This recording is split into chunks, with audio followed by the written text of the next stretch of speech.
Hello and welcome to There's No Business Like, a podcast where friends and industry colleagues explore topics and interview leaders in our industry of professional theatrical touring.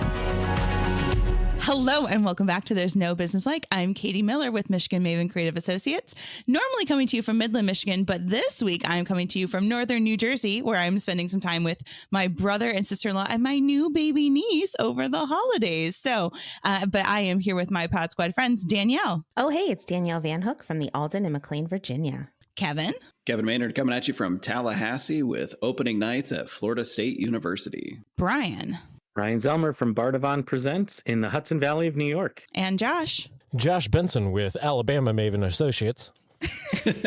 Coming to you from Dothan, Alabama at my sister-in-law's house. Still at the Marion Cultural and Civic Center. What a weird intro today. It's the holidays. Everything about the holidays are weird. The time-space continuum is sort of like warped, and we don't know what day of the week it is. All joking aside, I am actually launching a new website, Josh Benson Art, which will feature all of the artwork from my murals, as well as merchandise, T-shirts, coffee mugs, stuff like that with my artwork on it. So head to so Josh Josh. Benson Congratulations. Art to check that out. All right. Nice. So you dropped a gig and now you're bringing another gig on? Multiple So gigs, yes. we're still at 27 That's what gigs? he does. That's what he does. Yeah. Okay. The great part is this is what I said my plan was for the next year in my interview a year and a half ago. So I'm only a little bit behind schedule. Hey, Look, but there we go. you're there. Yeah. You know? Yeah. We're proud of you, Benson. You arrived precisely when you needed to. Don't know why you had to go to Alabama to do it, but sure. It got me away from my office and from everything else that I was doing, and I've been able to sit down here and knock it all Oh, out. okay. Nice. That's awesome. Mm. Congratulations. All right. And what's that website one more time? Josh Benson Art. I know it's hard to remember, but hopefully anyone that knows me will know the Josh Benson part at least. I assume that's .org, right? Nope, .com. Okay. What All a right. waste. JoshBensonArt.com. What would happen if I typed in joshbensonfart.com? That is my Ooh, I get it. website where I just make fun of Josh. So, Nice. All right, friends. I am so excited to bring you our conversation this week. I sat down with Executive Director of the City Opera House in Traverse City, Chad Lindsey, at the Midwest Arts Expo. We're going to get to that in just a moment. Before we do, my question for you all is, if you could pick one song, a hook, beginning, something great to walk up to before you do a curtain speech at your venue, what would your song be? Well, my go-to for this is always Sexy Motherfucker by Prince. very appropriate. Yes, Mm. we can definitely see why. It's on point. Walkout music that I want to walk out to something to. It wouldn't be to do an intro speech at my venue, though, so sorry. But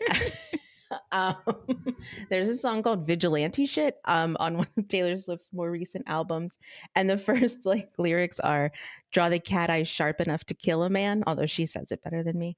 And then the beat does this cool thing. And it sets a tone that I want people to hear. I'll be looking this up later. So I love it. I love it. I would probably use the band Franz Ferdinand's song "Take Me Out." My concern is that adding an assassination song, at a curtain speech in a venue, maybe Poor a little taste. too, a little too Abe Lincoln-esque. So I will too soon.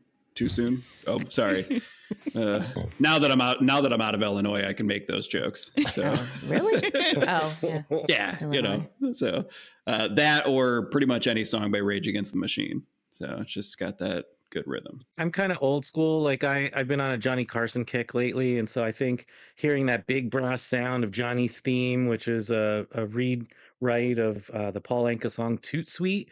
But in my version, I want it to be recorded or performed by the Fabulous Equinox Orchestra. Oh, I love that, Brian. Very classic of you. Did you say Toot Sweet? Because that definitely sounds like it would be the song on joshbensonfart.com. Yeah, it's called Toot How is Sweet. that the name of a song? I'll be adding that one in later. Okay. I would choose the song About Damn Time by Lizzo because that hook at the beginning is fabulous. And Danielle, that song also makes me feel alive as well. Lizzo's got it going on in that song, and that the beginning opening is really jamming. I think it'd be great to walk out to. I would like to congratulate all of us for having something inappropriate, except for Brian, that just cements that he really is the old man of the podcast. I mean, he did say too So sweet, wholesome. though. So Yeah, so I don't know. All right, friends, enough chit chat. Let's get to my interview with Chad Lindsey.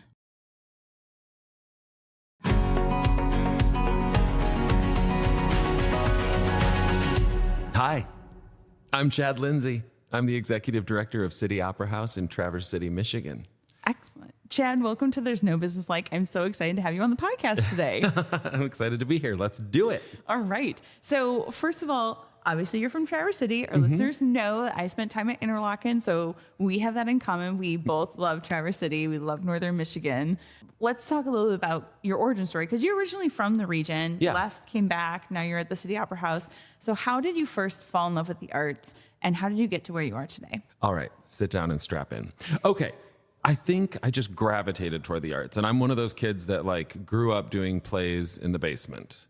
So there really wasn't ever a question about whether or not theatrics or some version of public-facing activity was going to be a part of my life. And I think my parents saw it and I knew it. And, you know, I was just always headed that direction. I did theater in school, and then I, you know, vacillated a little bit in college and didn't know quite what to study. I studied Judeo-Christian history and the arts, but I got major in music, minor in theater. And then I was kind of off and running. I did some dance. I danced with modern companies in Chicago, and I did theater while I was there. And then I did a short film, and I was like, oh, I'm a film star. You didn't hear about it? Oh, yeah, world. Here we go. So then I scraped together like a couple $100 and moved to Los Angeles without a car. Tried to force that into working. And in a way it did. And I did a little bit of television, and I did some commercials and a little bit of really bad theater. And then I had some sort of existential crisis around live arts not being a part of my life, and that I was just really like chasing this screen career. So I started to fly back and forth to New York. I got an apartment in Queens, and I would go to New York and do theater, and then run out of money, and then fly back to Los Angeles, where I still had a room in a house with a bunch of dudes. And I'd do like a commercial and make a bunch of money, and then I'd fly back to New York and try to do some more theater. And then I was just like, okay, this is just too crazily spread across the country. My energy's all over the place. So I finally pulled up roots in Los Angeles after about 8 years and did full-time New York. And there I started a devised theater company, which I ran for 15 years until I just left. And in that role, I made a bunch of theater, but mostly directed, and started to take myself out of the offstage and out of the performance side of things. And then for the last decade, before this job, I ran a performing arts space in a supportive housing building in Brooklyn. And so it was a really unique job where I got to program a black box theater that was mission driven toward emerging arts and like groups that were kind of coming out of church basements and, you know, all these places that, you know, art is just sort of like coming out of the cracks in the sidewalk in Brooklyn, but they don't always have a way up, a stepping stool toward professional production. And this theater was sort of that first step to like a lighting grid and some sound support and stuff like that. And above that theater was 216 single occupancy apartments dedicated toward chronically homeless people who are given a lease, and also artists, low-income artists. So it was a crazy complex with a real utopian dream. And that was an astonishing job, but it was also exhausting, I think. And then I got a little bit worn out, perhaps because of it, but perhaps just because I was aging out of real intense city life that I'd lived, like Chicago, LA, New York. I was like, wow. So I started looking around, and I looked back to Michigan a little bit, but I was also entertaining job offers in other parts of the country. And I really started to focus on how I could bring my unique energy around the arts and community to some of this country's really great second, third, and fourth tier cities.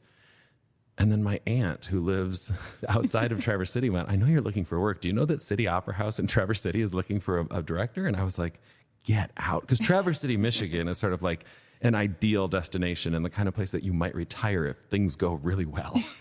I never thought I'd find an arts admin job in a town that, not only was where I used to vacation basically, but closer to my parents. There were a lot of reasons to move back as they age. So I applied and I went through a sort of insanely rigorous interview process, and then I got the job. Yeah. So I uprooted. Yeah. And I've been in Michigan. I hadn't lived in Michigan since 93. Wow. And now I'm back in Michigan. It's been about a year and a month. And I love it. I mean, it was the greatest decision. It probably actually came too late. Like I was really getting sort of angry with with my life as it was in New York. But that's something that's very personal. And I have a husband, so like I had to also negotiate with him. And when I turned to him and said like, what do you think about this job I just took? He was like, yeah, let's do it. I mean, there was not a pause. He also was really at an inflection point, and so it worked out really well. That's great. At the time that we're recording this at MAX 2024, so MAX 2.0, Midwest Arts Expo. Yeah. We met here a year ago, probably almost to the day. Yeah. It might be sometime this week. Yeah, because I was 3 weeks into the job. You were so new to the job, and I sort of love how we met. So the podcast has a booth at the Midwest Arts Expo, and we were recording mini interviews with people last year, and you were walking by the booth, and I saw your badge that said City Opera House. I knew they'd been looking for a new ED, and I was like, oh, that must be the new ED at the City Opera House. And I lunged out of the booth, and I was like, hi, are you the new executive director of the City Opera House in Traverse City? And you were like, deer in the headlights, and you were like, yes. I was like, here, come talk to me.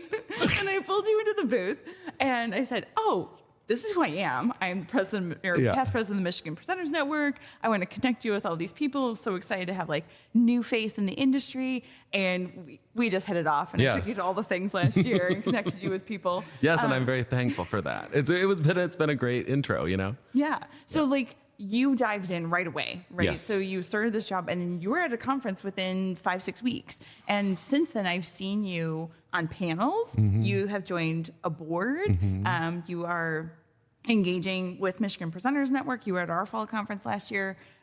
So what is the value of, when you move to a new community, of diving in right away and sort of taking these opportunities and engaging both personally and professionally? Good question. I mean, there's a lot of value. There's also a lot of personal risk. So you're putting yourself out there, and I like to be incredibly transparent whenever I'm even sitting on a panel or wherever I'm doing. Say, look, I'm new. I'm in a new market. I don't fully understand the market. I'm taking risks. Here's what they are. I'll let you know how they go. But because I think that's the only risk in diving in deep. Maybe another risk is personal energy levels, because the more you do, you're just oh my God, everything and everybody I've talked to for the last year is new, and so it's a little bit unmooring. But as long as you know who you are and you think that you have enough energy, putting yourself in groups of like-minded and driven people is the fastest way to learn, because otherwise you're truly trying to do everything yourself. And if you can't lean on some people who've done that already and learned, then you're really setting yourself up for a whole host of unnecessary obstacles. So, I don't mind the pressure and the constancy of being hyper involved. I mean, sometimes I do. Ask me another time. I'd be like, I'm exhausted. But I mean, there's no substitute for that kind of information that can come from people who are already working. So the Michigan presenters, I've called you and just said, I don't know what to do about this contract. I don't, I'm stuck here. And that happened as recently as a couple of weeks ago. So, there are points at which you have to set your ego aside. And one of the most important parts of leadership, in my opinion, is to set your ego aside and just say, I don't know the answer to this, and I need to go find it out. Mm-hmm. And the best way to find it out is to Google it. No, I'm just kidding. The best way to find it out is to Google it. And then when you still can't figure it out, call somebody who knows, who's got your back, and who's like you have offered themselves as a resource. Mm-hmm. And then I've already become a resource for people who've just, people are coming to me and saying, I just moved to Traverse City, or my friend just moved to Traverse City. Will you sit down with him and tell him how you did this? So I've already turned the page to becoming the hunter has become the hunted. And I have to say this, I mean, like it or not, it is a business that is in a really fragile position right now.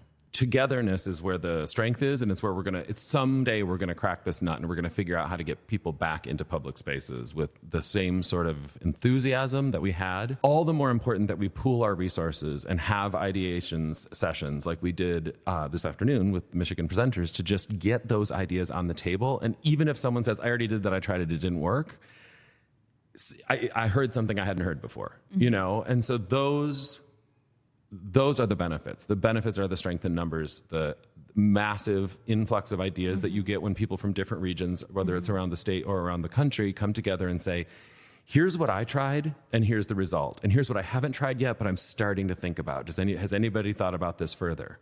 Yeah. That's what I think. Did I answer your question? You did answer my question. I never know. So let's talk a little bit about your venue, City Opera House. Tell us a little bit about it, and then I have some questions for you. City Opera House is a magnificent, Gilded Age opera house. This is a Victorian construction from all the way to the ground, all the way to the roof. It's had some interior and some exterior rehabilitation, but ultimately it's sustained fires, but it's ultimately still the same building. It seats 680 people. It is and was designed as both a performing arts venue and a communal gathering place. So like the floor that serves as the audience, the house, does not have seats that are affixed. It can be, all the chairs can be taken out and you can put tables and chairs, or you can have a standing event. And that was by design. They knew that they needed more than a theater, really. They wanted a place to assemble. And it has held everything over the years. Like there's like stories about kids used to come and play donkey basketball in there. I don't know what that is. You don't know what donkey basketball is? I don't. Oh, that's too bad. You ride a donkey and you play basketball. I mean, like it's not right, but it happened. So, you know, it's been all of these different things. And then in the 1980s, a couple, mostly, the Zacks, they said, look, we've got this jewel on, you know, we're right on Front Street, which is the main street of Traverse City. And they were like, you know, unlike most of America's small towns who've gotten rid of and bulldozed all of these buildings that started to crumble, they were like, look, we've got this building. It's relatively well maintained, probably because it was shuttered for so long. With a little love and tender care, we can have a beautiful jewel in the crown of our city that's an arts place. And so it's really, you know, to them that all the kudos go for saving the joint. They formed a 501c3 eventually. Yeah, there was a club and then a 501c3, and then the City Opera House Heritage Association is what we're called.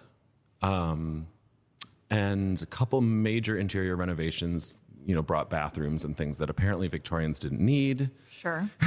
Sure. Elevators, toilets, cooling. Oh, yes, heating and cooling. Yeah. Very important. You know, and so then that's where we are. That brought us to, the last one was finished maybe in the 2012, 2013, 2014. Mm-hmm. And then it's been operating as one of, I think, something like 4 of Michigan's historic arts structures. Yeah. That's really cool. I've actually had the pleasure of performing on that stage. Yeah. So I was in the Black and White Gala for the Old Town Playhouse, which is the local community theater. Excuse me. Yeah. Yes. Yeah. They're back they're having theirs back this summer at the opera. Yes. So I got to perform on that stage once. What did you sing or do? I was a troupe member, and so we did a huge cabaret show. Nice. So it was like a 90-minute performance of a variety of Broadway tunes. So I got to do like Turn It Off from Book of Mormon, and we did In the Air Tonight from like the Phil Collins song, which was featured in Psycho. I think it was in the Psycho musical, not Psycho, American Psycho. American Psycho. Okay, American that makes Psycho, sense. which is like 10-part a cappella harmony. The hardest thing I've ever performed in my entire life was on that stage. Nice. But it is such a special space and it is flexible, and the lobby is really cool. The movable seating is really cool, and then it has this beautiful balcony. Yeah. But I know being an historic venue, it comes with its challenges. Yeah. So how are you a year and months into the job? Yeah. How are you working through some of those challenges and having a historic building, renovations, fixes needed, and then utilizing the space in different ways than it has been in the past? You know, that's what I'm doing. Because there are so many, the building has built into it so many no's. Like, we can't have projection and live performance at the same time, not because we didn't move the screen or think about it, But because the sight lines that are built into the building, the minute you move the screen back from the proscenium, you lose the top 10 rows. So people say, oh, I have a video, I want to throw it up behind me while I'm playing my band or whatever. And no one will see it. Like, in fact, if you're not performing right up at the front of the stage, the majority of the house doesn't see you. It's really, truly designed for a single speaker, like a politician, or a single soloist to do a concert. It's not really designed to do robust performing arts stuff. So that's kind of a baked into the cake reality. Then there's one way up and one way down, that staircase that feeds the entire theater. So there are all kinds of things we can't reimagine about how to go to the bar and how to get in the lobby. And, there are just certain things that are baked into the cake that are constantly in my craw. But that said, there are also things that were being, I think, underutilized. So I'm trying to reimagine how they're used. So like the lobby, there's two lobbies. It's confusing. There's one on the on the street level when you walk in, and then you go up a grand staircase, and then you're in our main lobby, which is actually on the second floor. The entire opera house is built above the stores of the three gentlemen who paid for it. So they built a building, putting their stores on the first floor on the street, and an opera house above. There's a story there too about the floor not working real well. But so the lower lobby was really just like a weird kind of vacant holding space. And like there was a piano in there and a low slung Victorian couch. And that's kind of it. And so people would come in, we'd get 400 people arriving within 20 minutes of each other for a show. And they'd kind of just be pushing each other around in there. And like everyone wanted to sit down, but didn't. And that couch is over there, but that's way down there by the ground. So I reimagined that entry space already as a sort of cafe. So I bought cafe tables and recycled some chairs I found in the basement. And so now there are places for 12 people to very easily sit and work or talk. And now people are just coming in off of Front Street and using it as a workspace, which is perfect because we have blazing fast Wi-Fi. We're heated and cooled. The city owns the building, so there's no reason why that can't just be a little tiny indoor park. I love that. So that's been a huge success. And then on the third floor, there was a boardroom for board meetings. It was boring. I was saying like it was sort of decorated like a Lutheran church parish hall, like just kind of like beige and green. And I opened it once a month, and we had a board meeting, and then I closed it. And so I was like, that's ridiculous. This is not only a useful and a wasted space, but also a wasted opportunity for revenue generation. So I've turned that into a rentable party room. It serves as a VIP space so that artists can meet our VIPs. And so I can offer a VIP ticket price that includes a special, like its own craft bartender, a place to toss your coat and purse and grab a drink without waiting in line, and then go and see the show and know that your stuff is taken care of, and then come back at the end and collect everything. So it's, it just offers a different level of engagement for the audience. And I designed it myself. And it's hopefully, if I've done my job correctly, it's a real experience just walking in there. So I'm hoping it just drums up interest that way, which I already know it has, because people ask, can I come and see this? I saw something about it on social media. Can I come in and see it? I'm like, I don't know, get a VIP ticket. What's wrong with you? But thinking about refreshing and reimagining how we use our spaces is something that, in this landscape where we're talking about events, making things events, right? There's events around the event, or making things immersive, or giving people a reason to get up off their couch and come to a live event. Reimagining spaces can actually really refresh and, like you said, pique people's interest in a different way. You need to get them to rethink about what they already have. And it's a pain. And I'm like, the fact that we need to eventize events is, it makes my brain want to sort of like implode, but like, it's true. We do need to get people off the couch. We need to give them a content that is surrounded by experience that they can't get by flicking their thumb around on their phone.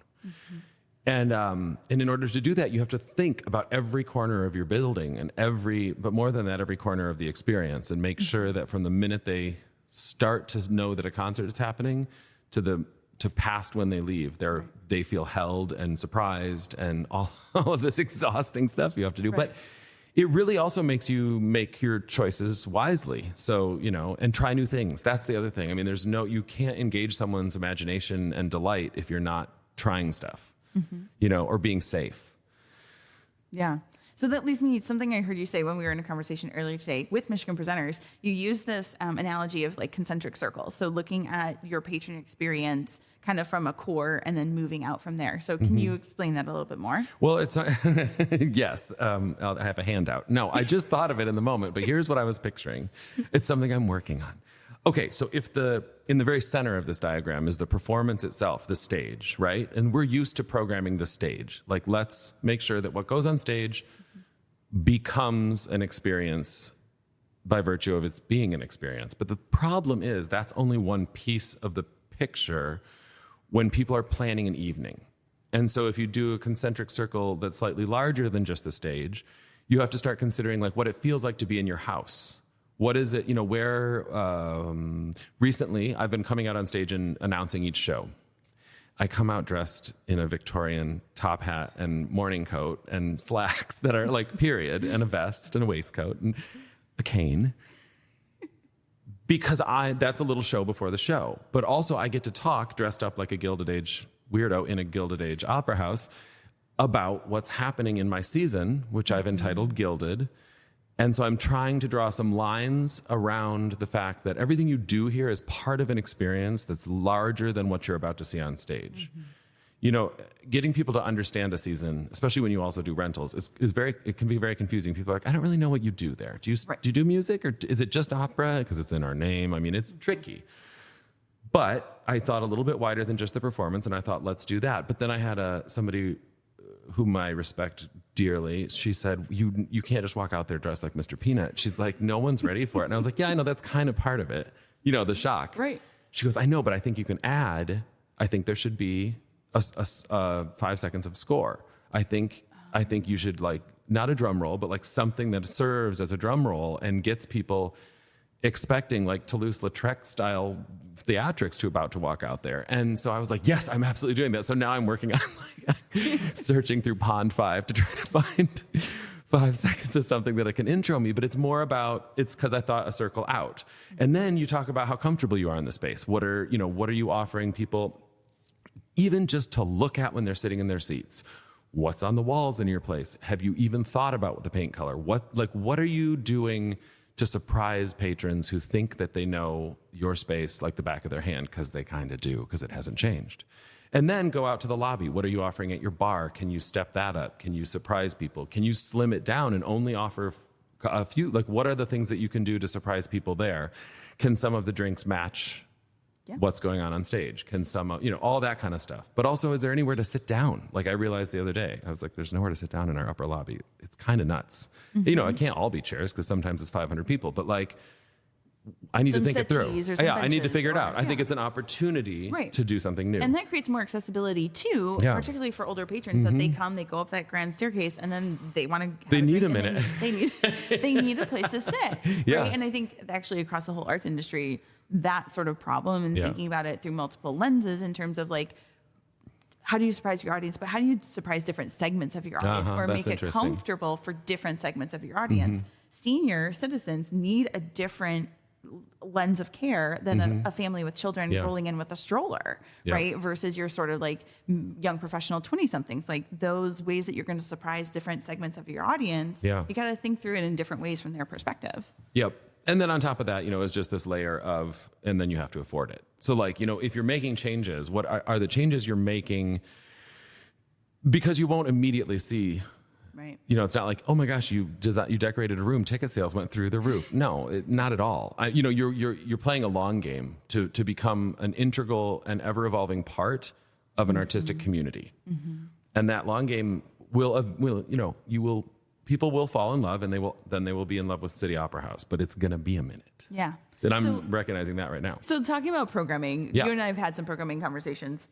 You came into a venue that sort of had set programming or a set programming philosophy. And you, like you mentioned Renters earlier. So you have the National Writers Series, which is like a set piece of programming, which is very popular and well-established. That venue sort of had I would say like a reputation for the sort of things that it presents, right? And it sort of catered to a specific type of audience member, and that was just what happened. What they did is what had been kind of working for forever. So when you come in, you mentioned you have a themed season. You're doing things really differently.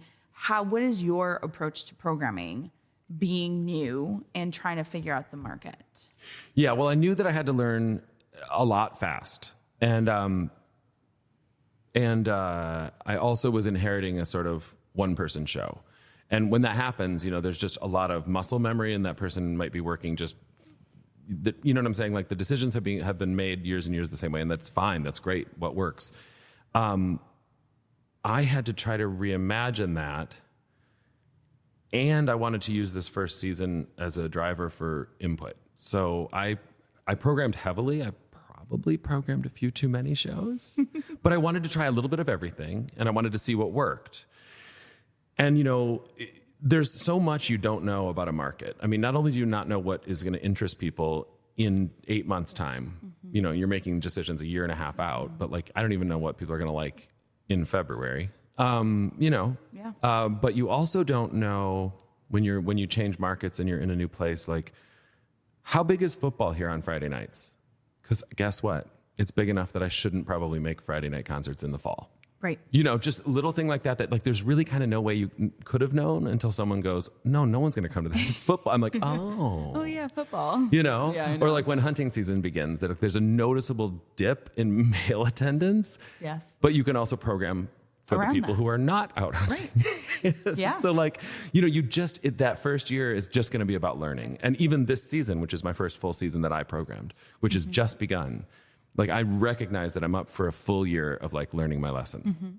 Well, and also like a community like Traverse City has its sort of seasonal traditions too. So like particularly the holiday season coming up, they have like these shopping nights. There's like a men's shopping night. There's a women's shopping night. There's the lighting of the Christmas tree. New Year's Eve is a huge deal because there's literally a crystal cherry that they put on a crane and then it drops at midnight. And there's a huge party in downtown Traverse City on New Year's Eve. So there's like these traditions too that you also don't know about or, have any sense of how is that going to impact or what can I do with that tradition in this community and like capitalize on it. My predecessor was really great because I would go to her and be like, okay, so what, like Cherry Fest, like what actually, like, do you even try? And she was like, you don't even try. Like no one can get to the theater at that, so there are things we can do during Cherry Festival and then there are just things we can't do during Cherry. And so like, she did a good job of like cluing me into the big things, like, but it's a region with such love for those traditions that they need to be respected and sort of like, I need to figure out how to program maybe complementary to, but not over top of too, because there are things that you just avoid. Right. Okay. So let's talk a little bit about social media and marketing. Okay. So I think we're all lamenting sort of like the impact that social media has had on our attendance numbers and people sitting on the couch and being distracted by that. However, it can also be a tool for getting the eyeballs, right? Yeah. So like TikTok and Instagram, for instance, I know that I have shared many of the videos and I love having them come through my feed from what you're doing at the Opera House. So what has your philosophy been around utilizing social media against itself, actually, and trying to get more people engaged with the Opera House? It's another long game, I think. And like very early on, I was trying to decide, like having arrived in a new place at a new job and with a new mission, should I put myself on the jacket, on the book cover, like, or not? Or should I sort of quietly like be mysterious and have everyone wonder who is he and what's he programming? Well, I opted for putting myself, it's a low cost way to put a face onto what you're doing. And that's ultimately what's going to drive people toward something, is if they feel like they know what they're getting into.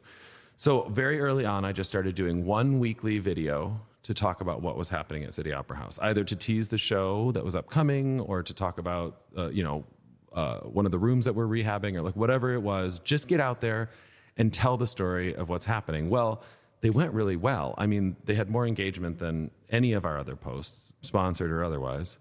And so now I'm stuck doing it, which I kind of love. It's totally fine. I mean, I do them on Wednesdays. And if you want to follow, it's City Opera House. Just go ahead and follow me on Instagram. It's like exercising. You don't want to get up and make a video. And then you're like, why not? Talk about what you're doing. It's your opportunity to share with people the ups and downs of this job that can be all encompassing, but is also fun. And people like a peek behind the curtain. They like sort of like knowing the ins and outs of that. And it gives them a sense of ownership, I think, too, and engagement. Like, oh, this is my place, and look at all the work that it takes. And like having a little bit of an understanding, I think, makes them feel more connected. I think so. And then the challenges that make that feeling of connectivity tie it to a ticket purchase. Like you have to kind of close that loop. And I think that's why it's also a long game, because like you have to become a part of the thing with social media is you become a part of the person's day. I mean, I sit in bed at night. I don't want to tell the world this. If anyone's listening, I do scroll. I try to limit my scrolling, but I do scroll. And that means that the people and the things that I choose to look at become a part of my routine. So then the question is, when do you break out of scrolling and act? And it's infrequent. I mean, if you really watch yourself, like there are times where I'll be scrolling and it will be like a blatant product placement thing. And I'm interested enough that I stop and Google it or click the stupid little link and go down the rabbit hole. So it works, it does work. You might have to see something, 3, 4, 5 times, but they'll finally figure out how to shoot it from the right angle where you're like, oh, there that is again. I really need to know what that is. Do I want one of those? And I feel like the same thing is true when you're selling a product like an experience. You sort of have to shoot it from all sorts of different angles. And one of those angles is going to get the person who's interested in the door. Right. I think something else that you've been doing is you changed up the City Opera House newsletter, and it's called Chad's Picks. Yeah, so I just added one. We still do, we do basically like one e-blast a month that's just like what's happening, which I think people appreciate because we don't like hammer e-club with like constant emails. So once a month you get what's happening at City Opera House. And then I threw in a second one that happens 2 weeks into the month. And it's my picks. And it's just a little bit more of a deep dive and like my thoughts about why they're here and what's good about the show. I think it's been interesting to watch that sort of progress, and I get those in my inbox too, just because I'm curious and I want to see what you guys are up to. And if there is something that is worthwhile, like I might actually drive from Midland to Traverse City because I get to see friends and go to a place that I love. But it's like, I think that is an exercise in building trust. Yeah. So being that open about why you've chosen something or why you think somebody should come, that is an exercise in building trust with your audience. They're getting to know you, again, peek behind the curtain, and they feel more informed about what they're potentially buying. Yeah, I mean, trust is what it's all about, because when you're running a venue of this size, really when you're running a venue of any size, you're going to have to offer things that people haven't heard of, because I don't know if you know this, but not everybody has heard of everything. So, but that gets people upset. They're like, well, I don't even know who that is. So, that's $35 and 2 hours of my life, and I don't know what I'm getting into, and it doesn't have a name that I recognize. So if you're ever going to sell those shows, and this country is full of talented artists crisscrossing the continent, doing amazing things to mostly empty houses, because people don't know if they want to take that risk. And so I do feel like putting myself out in the front of the brand is the fastest way to establish that trust. So that's another part of the reason like why I was okay being Chad forward in my marketing. And, making yourself a pirate, riding down the Tart Trail. That was fun.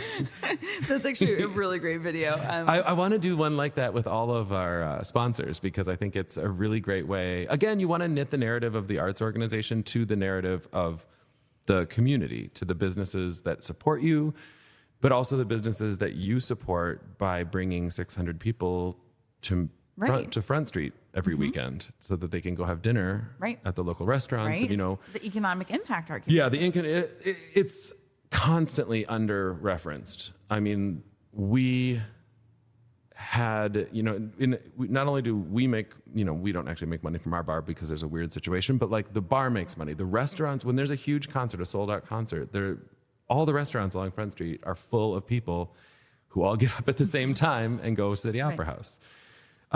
It's just a reality. So I want to celebrate that more on social media. Go to our sponsors and the people that we, form that web of community with and take over their followers. No, but you just get to cross-post, and you get to cross-post a relationship. Like the reason that was funny is because like the guys from Tart Trails were like, can we do a video? And I was like, they noticed that I rode my bike to work. Yeah. And they were like, so, we're all about the bike trails. Can we say that the City Opera House director rides his bike to work? And I was like, you can if I'm dressed as a pirate. Because if I'm not dressed as a pirate, how am I selling my Halloween pirate ball? Right. But first of all, the fact that they notice that, yeah, right, and means that whatever you're doing is working. It's infiltrating. They're seeing that. They're noticing. People are engaging with that, and then it spurred the thought in them to then cross promote and even make that ask, and like making that step, making that ask, finding those points of collaboration that are sort of natural in that way. That's like what it boils down to in terms of partnerships and collaboration. Yeah. And it's also the fun part. I mean, really, because it's relationship based. I like those guys. Like, that was fun. It would be great if that was the whole job. That's not the job. Did you know that? It's just what you do in between the job. Yeah. But it's the fun part. So what are some of the other things that have surprised you about stepping into this role? Because you were running a venue in New York. Yeah, very differently, mission driven toward a different thing, but yeah. Very different. But what are some of the things that have surprised you? And what are some of the things that you're bringing from your time in New York into this space? And how are you applying those lessons or skills that you had to the surprises and challenges here in Traverse City? Good question. Very well formed. I think that one of my sort of emotional drivers is to find the intersection of art and community. And so my job in Brooklyn really was like that heart of like, how can you help the community by thunking art right in the middle of it?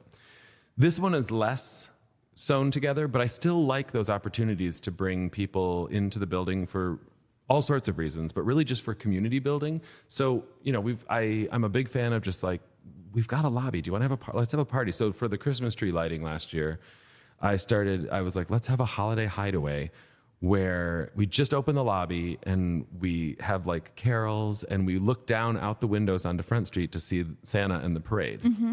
Oh, and so brilliant. We had a holiday hideaway, and we didn't make a ton of money, but it was a community party and 400 people showed up and just enjoyed being in the Opera House in a low stakes, low cost way that I think will eventually translate more of that trust building, will eventually translate into their becoming patrons. So I think I'm shocked. Here's what I'm shocked at. I go to bars sometimes, not that often. And I sit down next to people and eventually somebody says, what do you do? And I say, I run the City Opera House. And they go, oh, that's great. I saw a play there. And I think, no, you're thinking of Old Town Playhouse. And they go, no. I saw it was like, oh, no, I'm thinking of my graduation. Right. The last time you were at City Opera House was at your graduation. Cool. And then they're like, well, I don't really like opera. And you're like, oh my God. We don't do opera. But also like everyone knows it's there. It's been there since 1892, but no one knows it's there. Because from living in Traverse City, I will attest to this. Yeah. It blends in because it's in this block of businesses. It looks like, and it's above businesses. It's 3 stores and a door, and that door is an entrance to a Victorian opera hall. Well, it doesn't say that. Well, it kind of does. We did, and I can't take credit for this, but we now have an awning, which is a marquee, but we can't say that because it's not historic. So the project was started 8 years ago, but I was able to bring it to fruition before the end of my first year, which I was very proud of, even though I had very little to do with it. I just pushed. But that's going to help a lot too, because as you're walking down Front Street, there's this thing sticking off the building that you can actually see where it is and think, oh, that's City Opera House. Right. Or, oh my God, I always walk by that door. And I also took, our posters in the window were plastering the entirety, so it almost looked like the place was papered up. So we still need to advertise in the front window, but I cleared one half of it so you could see into the depth of the space. And then I have the cafe style setup in there. So now people are in there. Yeah. And I'm still working on getting the lighting so that you can actually see it. It feels closed a lot of the time. So the challenges are ongoing. But one of the things that surprised me was how little people actually knew about the mission and the reality of City Opera House. I mean, lots of people sat down next to me and go, oh, are you guys doing stuff again? And I'm like, do you mean post-COVID? And they're like, no, isn't it closed or something? And I'm like, oh my God. Like the challenge is real. Like Traverse City isn't that big of a city where you can just like absentmindedly misplace an opera house in your mind. I'm going to be loud about it.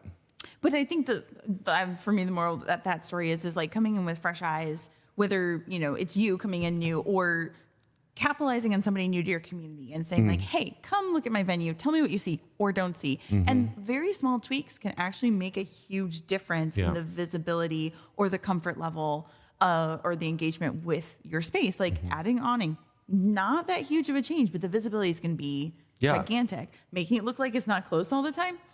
Like that's shocking. but again, like florals for spring, because we get so ingrained in just sort of like day to day and we got to get this stuff done and the busyness of it. Like sometimes we lose that perspective. Yeah. And it takes somebody going, I thought you guys were close, for you to be like, why do they think that we're close? And that chain reaction of sort of like looking at it. Absolutely. And I feel like you need to like Groundhog Day it. Like you need like, like I walked up to the front. I'd been going in the back door because that's where I arrive on my bicycle sometimes. So I made a point now to walk in the front door. And of course, the first time I did, I was like, oh my God, look at all the spider webs we have LED screens that I installed on Front Street. And we looked like a haunted house. I was like, oh my God, but I just hadn't been over there. So like how quickly, or maybe I'd been by him a bunch of times, but I didn't go by thinking, what am I looking at? How does it feel? How does it read? And like, you just have to sort of like give yourself amnesia and start again every morning and go, okay, and I know that someone's working on that door, but it needs to get fixed because people tug it and they think that we're closed because it catches. And I keep thinking in my head, put on a sign, just tug, pull hard or something. But like the sign has not gone up. That's on me. Like you have to. And, that goes back to the concentric circles because the largest one is the community, but the second largest one is the county, but the third largest one is the front door. And if you've made that a barrier to entry, if your lobby isn't lit when you're open, and if your door sticks, why are you doing that to people? I guess I'm telling myself so that I can hold myself accountable. And sometimes it's the smallest things that make the biggest difference. Yeah. Okay. So I don't know that you know this, but the podcast has a time machine. So I know. Magic. Science fiction magic. So we're going to hop in the time machine together. So I'm going to take you back to a moment earlier in your career when you were actually starting work in the Black Box Theater in the housing space and sort of like running a venue and programming and doing all of that, which led you to, what you're doing now. So let's go back to that moment. What do you know now that you wish you had known then? Bong. That's the sound of the time machine. Oh, we're out of time. Okay. What do I know now that I wish I had known then?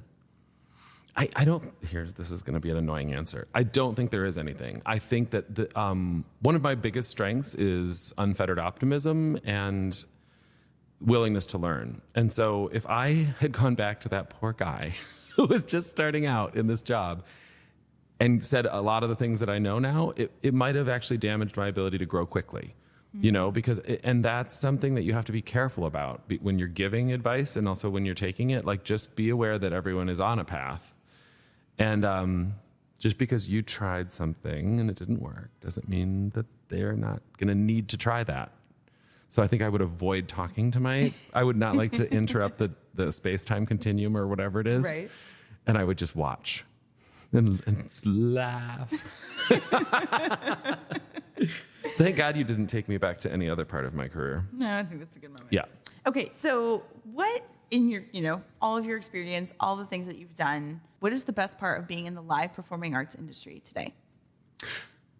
Well, the best part is the moment when the lights go down and everybody's in the room looking the same direction, and there's a sense of anticipation that they're about to experience something that will only be experienced once, because it's not a film, it's not TV, it's not real. It's it's not an REEL, it's REAL. That's, I think, my favorite thing about it, is that hushed feeling of anticipation before a live audience, whether you're on stage or you're in the audience. It's that shared moment of, this is about to happen now. And everyone, and I always think in that moment of the just symphony, the orchestra full of people that made that moment possible, from the very first lesson that the performer took, to the booker, to the guy who designed the ticketing software, to like all of these things had to, and then, Joe, our TD's at the board, like fidgeting at the last minute with levels. And you're just like, all of this is culminating in a now that won't be once it's done. And I think that's what live performance needs to remember that it is. That's amazing. No. Thank you so much for sitting down with me, My taking pleasure. time out of your conference schedule. I am so glad that I pulled you into the booth last year and we've become friends. I am glad and too. It's so great to have you as part of the Michigan performing arts community. It really is. I'm glad. Thanks, Chad. My pleasure. Katie, thanks for bringing Chad onto the podcast. He is such a fun and high energy guy. I just love being around him. When we got to meet him at Max the first year, we all went, and all the awesome things he said were great, and people can hear that in the interview. But I just want to focus on donkey basketball from this point forward. Josh introduced that to the podcast a while back, and I love that Chad brought that up too. I didn't realize that we were slowly going to be transitioning into a donkey basketball podcast. Honestly, I do think that we should probably bring one back and maybe sponsor it. The official annual There's No Business Like Donkey Basketball competition. Yeah. But I did love his take on what to do with the cafe downstairs that used to be their first lobby, and just a lot of the creative ideas. I love that he's in a position to do a lot of testing and trying things, and it's okay if something fails. Like, that is the best position to be in, and he seems to be very creative and very like primed to be the right person in the right place at the right time to do all of these really cool fun things. And I'm like, go Chad, that's awesome, and I hope he finds the magic that wins. Well, and his remodel of his boardroom into an actual usable space that can actually create a cash flow is wonderful. Like, using dead space within a venue, especially when your venue has limited space in the first place and you're using it solely for board meetings, that is such a waste of space that I applaud him for, from the moment of walking in the building, being like, I'm going to make some big changes. I think what's really incredible is that, I mean, he's been there for a year and maybe a little bit longer at this point. But the reality is like, he's done quite a bit in a year. And there's always this philosophy or this idea that, it takes 2 years to really enact change because you've got to do all these certain things. And he's sort of thrown that out and said, no, I think we're going to go ahead and take care of some of this now. What I do love is that this is like a prime example of being mission focused. I mean, because that building started out as something for the community, as a benefit for the community. And with the things he's doing, like, he's bringing it back to that, obviously with some cash flow in mind when we talks about the former boardroom space, but he's opening it up to the public. Like, he's encouraging people to come into the space, even when there's not a show. I love that idea of like, it's open, let's use it. Let's have it be a community venue. Well, and it's a space that's run by the city as well. So, he hinted at like, there's some like, weirdness around that, which like a lot of us kind of know. But at the same time, like, yeah, cities run parks, right? Like, it makes sense, especially in a place where I'm assuming it's cold and snowy a lot, like, to have a place that the community can go indoors. Like, it just makes sense. And I think that that's like such a great way to like remember, like you're saying, Kevin, the mission, but also like really the purpose of who you are and what you're there to do in the community. And I think the creative use of space, you mentioned the holiday hideaway, party that they hosted during the Santa parade. And all, like, those are ways that you can surprise and delight your audience and reimagine how those spaces are used and get people thinking about the space in a different way. So I really love that example, and just thinking about like programming concurrently with or taking advantage of the opportunities that are already sort of in your community and reinvigorating and reimagining how people are experiencing your space. I knew that Chad, I actually saw the boardroom before I stopped in to visit Chad, before he did the renovation. I've seen it afterwards. It's night and day, and people love it. And I do think it's going to be a really great change and opportunity for people to engage differently with the Opera House. Speaking of engage differently and delightful, I was following Chad's weekly videos from the start. And I was so impressed by them because they are so outside of the box. So like one person running narrative, getting to know Chad while getting to know more about the venue. And it was such a brilliant way to take advantage of his social media presence and to promote the theater and for the community to get to know him. I was so impressed with what he was doing with that from the very start. Yeah, and Chad said in the interview, like the fastest way to establish trust with the community as being like the new guy was to put himself front and center. And, you know, I think that there's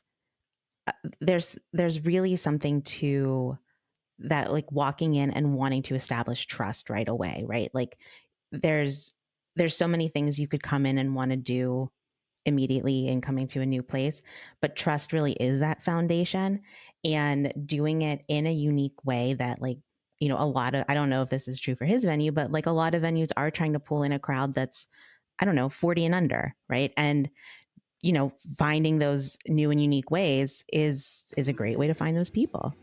Yeah, bravo to Chad for being engaging and being willing to put himself out there like that, because it's not easy and it's a lot of work. I mean, it really is.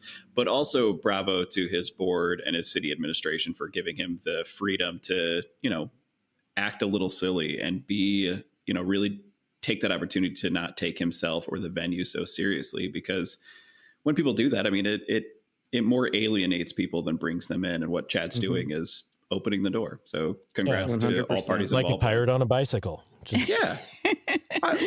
I would love to see a pirate on a bicycle open a door for me. So it is. That video is also delightful. Yeah. Mm-hmm. So I actually did make my way up to Traverse City for the Halloween pirate costume ball that he was talking about. And it was so much fun. It was a great example of sort of like getting really creative with your programming, inviting people in again to, you know, be in your space in different ways. So that he brought in the New York Gilbert and Sullivan Players to do some Pirates of Penzance. And then people dressed up and came for a pirate costume contest. So it was really funny as people were leaving the building after the show. We're all walking down the street together, and there were about, I don't know, maybe 30 people dressed up in pirate regalia. And there were other people on the street walking the other way going like, why is everyone dressed like pirates? It was just like a really funny moment out on the street. But people participated. It was a great time. The bar had themed drinks. There was dancing afterwards, like a little dance party. It was a great way to sort of get people into the Halloween spirit, but also engage with the programming in a really different way. And Chad and David Wannen had like this whole like pirate contest, like to introduce the costume contest. So it was really fun to see the act itself sort of really integrate and be engaged in the additional programming in that way. But like, can you imagine walking down the street and seeing a bunch of people dressed like pirates and like then being like, oh shit, I missed something. Like I'm the odd guy out because I'm not dressed like a pirate. Like, oh, I should probably go. Right. I hope that's what happens with my venue with Rocky Horror Show every year. That people see a bunch of people dressed super weird and slutty and they're like, oh, what am I missing? So, but I think like so much of that comes from Chad's personality. And if you as an executive director or you know, you don't have that in you, or that's not really you, find another way to sort of draw that story and draw that narrative and create that engagement. Maybe you have another staff member that's really great at social media that can be that face, or someone else who is really thoughtful about how to craft a narrative around your programming.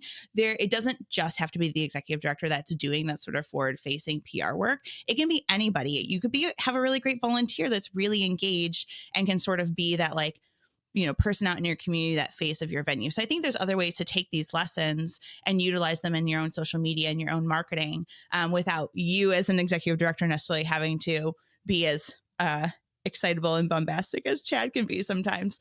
But I think there's some great lessons there about fresh eyes on your venue and social media and creating connection with your community, partnership. I think there's a lot of really great nuggets in this conversation. The other thing I want to point to is the conversation we had sort of around concentric circles. I love a good graphic. I love a good visual to help people really think deeply and then put it in writing. I want, when we're having kind of vision and mission conversations, I want to put something on paper at the end of the day so people can easily refer back to it and remember why we're doing the work that we're doing. And I think that visual is something that would be really great, particularly for organizations that are just starting out or reworking their mission and vision, or really taking a deep look at how their venue is operating. So I think I really was glad that he brought that up. I'm glad that we had a chance to talk more about it, because I think it could be really useful, particularly for folks that are new to the industry or are really doing some like deep work in their venues and looking to mix things up. So thank you, Chad, for bringing that forward and talking to me a little bit more about it. Thanks, Chad, for taking the time out of your busy Mac schedule. It was so great to sit down with you, my friend. And thanks for joining us this week on There's No Business Like. We hope you listen again next week. See ya. All right, everyone. Thanks for listening to There's No Business Like. Our producers and hosts are Brian Zelmer, Josh Benson, Kevin Maynard, Katie Miller, and me, Danielle Van Hook. Views expressed in this podcast are ours alone and are not reflective of the organizations we are a part of. Keep up with us at nobusinesslike.com. There you'll find links to all of our episodes and socials. If you like this podcast, give us a like, a follow, a review, or our favorite, a 5-star rating. Oh wait, what was that site? I got it, don't worry. It is nobusinesslike.com. Do I sound out bus-I-ness every time I type it? Yep, sure do. Stay in touch, my friends. We have a special guest on the pod today. Oh, here's baby Allie. It's a little baby. Oh, she's waving too. Hi, everybody. she waved. Yeah, she's waving. You want to say anything, Ellie? No, she's 2 months old, so maybe not. We'll, but yeah, here. we'll wait a little bit for that. So wiggly. It's never So too early for your wiggly. podcast debut. Well, she made her debut as a sonogram, as listeners will remember, over the summer, and now she's here. Oh, she's the sweetest. She's so cute. Yeah, I totally remembered you dropping that on us Oh, yeah. in a lightning round when everyone was getting off of their mics and did not have headphones on. And you held up a sonogram and we're like, "You're pregnant?" Oh, no. It's my little baby niece, Ellie. Oh. Oh, there she is. Okay. Hates podcasts. Thanks, Grandpa. Okay. Bye-bye, Ellie. She's more of a visual medium. Podcast debut. She made her podcast debut. So, She needs the residuals. oh, residuals. We don't do that. We don't get paid. As soon as I get some. We've done 100. Well, I don't know. I think Leo's like 17 in of these. front of her too. Yeah. He sang a few times. Bye-bye. I'm not sure. Okay, but let's talk about my interview with Chad. Great. Okay, let's just talk about concentric circles. I love a good. Fuck the interview. Let's talk about concentric circles. Can't talk about cows, but we can talk about concentric circles. Okay. No, it's part of the interview. Did you guys not listen? Never heard of it. Yes, we listen. Yes. But what does all of this have to do with donkey basketball? Oh, they turn a lot of circles in donkey basketball. Well, I don't know. Let's make the good point, circle good point. wider, and then we'll probably figure it out. I think that's only if the donkeys want to, though, right? Because the donkeys basically control everything. They do. I think that's the point and why it's so funny to watch. Okay, we've like really lost. We are now here. jumping into donkey conspiracy theory. Guys, this is the Chad Lindsey one. I think we're allowed to get off the rails like a little bit. Yep. And welcome back to Donkey Cast. On today's episode of Donkey Cast, concentric circles.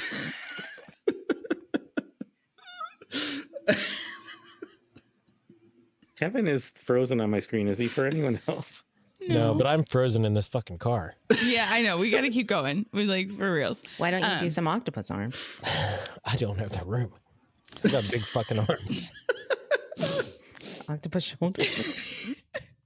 I was doing jazzercise with the baby earlier. We were learning the difference between spirit fingers and jazz hands. Hey, weren't you just saying we need to get on Yes, task I here? know. Let's go. Okay. Today on Donkey Cast, spirit fingers for babies.